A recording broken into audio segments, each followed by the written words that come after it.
Ready? Yep. Ready to go? All right, good practice today. Two what I thought were really good practices back to back, and we going to go again in the morning. But again, I thought it was 2 good days of practice. Obviously, we named a starting quarterback today. For all of you that were going to ask me the question again tonight, I've already got the answer for you. So, but anyway, we've got a lot of work to do, and but it's been the last 2 days have been really good. What came to the final decision of Kiehl over Clint?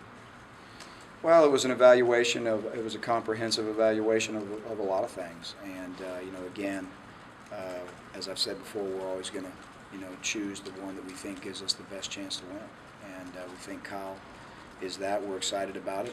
We've got a lot of confidence in him, and again, it's the whole body of work. Dating even back to last year, getting some playing time and being effective in his role then. So it's not like he has never played in a game. But it's everything. It's that. It's spring ball. It's the accumulation of reps in training camp. And so, again, very comprehensive evaluation and assessment. And Kiehl won the job. Gene, you said you never wanted to put a time frame on it, but a week and a day or 2 days before the first game, were you kind of looking at this date, or if Kiehl or Clint would have won the job earlier, would you have announced it, or did you want to give it this much time to kind of? No, I think always the earlier the better. But again, we wanted to be very thorough in our assessment, and we had it scheduled out where there were several scrimmages that we really wanted to evaluate. There were several practices after the scrimmages that we wanted to evaluate, and this week was a good work week.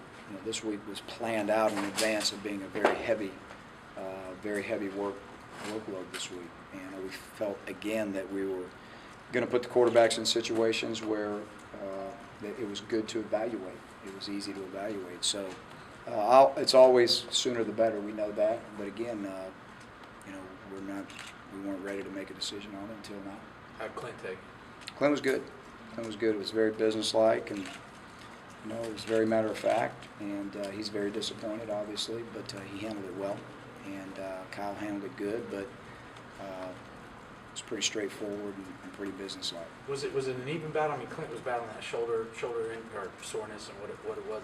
Would you have liked to see Clint a little bit more healthy, or? Well, we would have. There's no question about it. We'd have liked to seen him, be able to take more reps, and I think that's the biggest part of having a little bit of a shoulder bump and bruise is that you lose reps and you lose time, and Kiehl was able to work and push his way all the way through, and again the accumulation of reps mattered.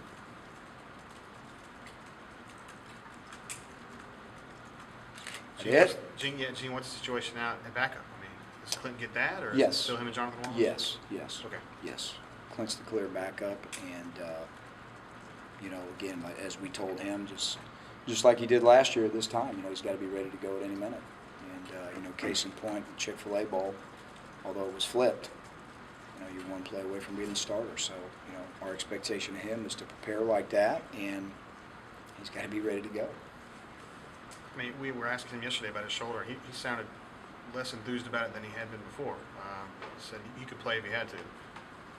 Is it a situation where Wallace can move up? Well, Jonathan's a young guy that's, he's got a lot of learning to do. It's tough to get in there and as a true freshman just coming in and absorb all of the offense, and so it's a work in progress with him. But again, he's out there working every day, and we're proud of what he's done. But Clint is the backup. Clint said last night that he needed rest on that shoulder with just how it felt. With Kiehl taking the first team reps now, is he going to get any rest before Clemson, or what's your plans to use him these next 9 days? Well, we really assess that daily, and again, he's got to obviously take some time off with it here and there, and there's a fine line in there. Where do you draw the line between too many and actually getting enough?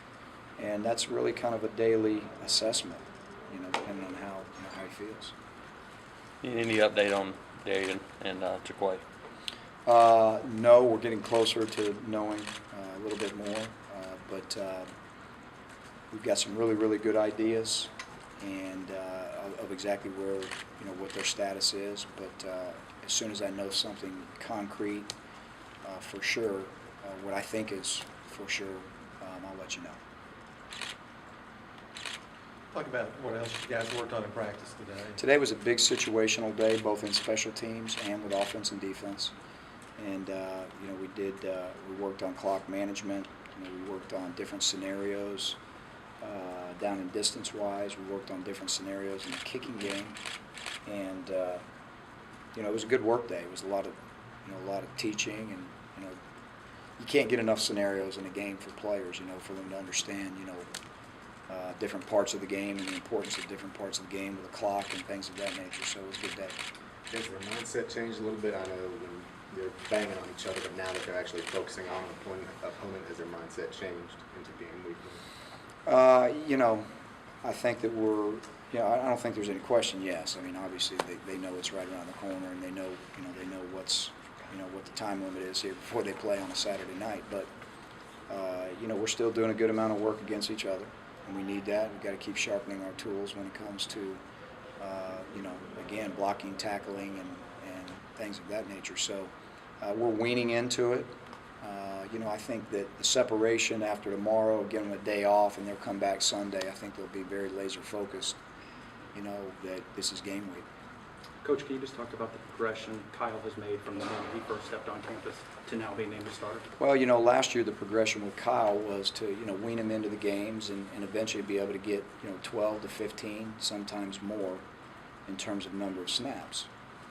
I felt like we did that, and I think it was invaluable for him to get in the games, and in big games, where games are on the line. And, I think that the number of reps that he was able to get was big. And, he's done well. I mean, he's done what we've asked him to do, and he still understands that he's got a ways to go, but he's trying, and he's learning, he's working, and, but he knows right now that it's a game of experience at the quarterback position. I think he knows that. We know that. He's got to be a great leader. He's got to be able to work through times of, stress and adversity. And, we'll only know that when he has to go through it. How will the rest of the offense, particularly the skill players, adapt to Kyle's style now that he's the guy? Well, I think that, now that we've narrowed down, who it is and the number of reps accumulated, we've got a lot of great reps already that's already happened between the two anyway, accumulated between those two. But, again, getting the package narrowed down to what you're going to do on game day, that'll come and get, that'll get narrowed down. The fact that, they know who the starting quarterback's going to be, getting a rhythm between the wideouts and the receivers and the running backs, all of that matters. And again, as you start to narrow the scope of, game week and game plan, I think it'll get, get better and better. Gene, when you hit the practice field on Sunday, will you have all your lineup set? Will you know at that point who all the starters are? We'll be pretty set on it by Sunday, and we've got some really, like I said the other day, we're really close, and Sunday would be pretty much set, maybe with the exception of one or two here and there, but definitely by Tuesday we'll have it all tightened up and buttoned up. Have you made any decisions depth chart wise along your offensive line? Not yet. Like I said, that's one of the areas that we're very, very close in, and we'll discuss it again and go back and reassess everything again, so that we're in a good place with our decision. We feel very close, and that's going to be the next thing. That'll be right around the corner. Is there any position that has surprised you as far as how it's developed since the spring 2D? I don't think so. No, I mean, I don't. Nothing really surprises me anymore. Kind of seen it all, but they're all working. They're all working, and they're all. They all understand. The competition that they're up against. I think when we come out with a final. With a final roster, there'll be some guys that maybe some people thought would be. On the first team, and they're not. That doesn't mean they won't play. But again, there's been a lot of competition out there, and we're going to play who we think gives us the best chance.